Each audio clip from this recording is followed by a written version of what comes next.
Okay, I'm going to apply the first derivative test to number 30. All right, so when I apply the first derivative test, this function has a discontinuity because there's a term in the denominator. And there's a value for x that will make the function undefined. So the value that makes the function undefined is -1. So that's going to be one of my numbers that I'm going to put on my number line when I break up my interval.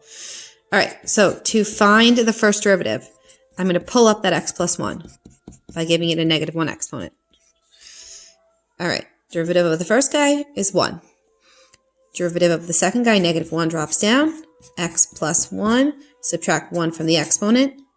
Derivative of the inside is 1. Okay, derivative of the first times the second plus the derivative of the second times the first. So -1 times x, x plus 1 raised to the -2.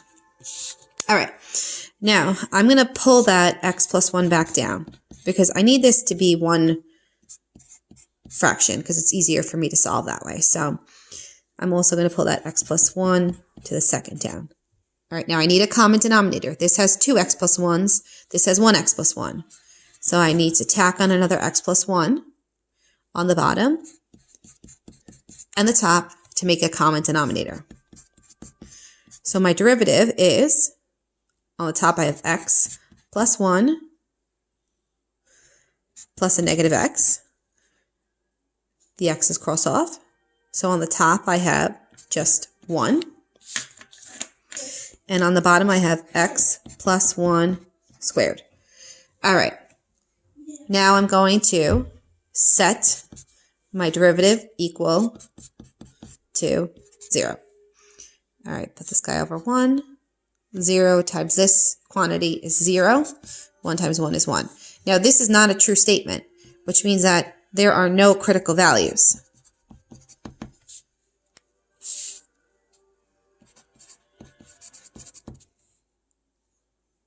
So I know that if I'm looking at my picture, the only important number on my x-axis is -1 because that's an undefined value.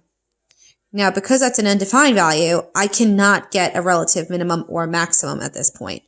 So I can test the interval if I'm curious to see what's going on around that asymptote, and I'm going to do that.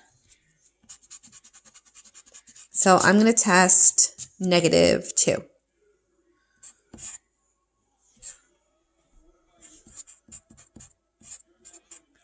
Okay, so when I put -2 in there, I get a positive over a positive, which means I'm increasing.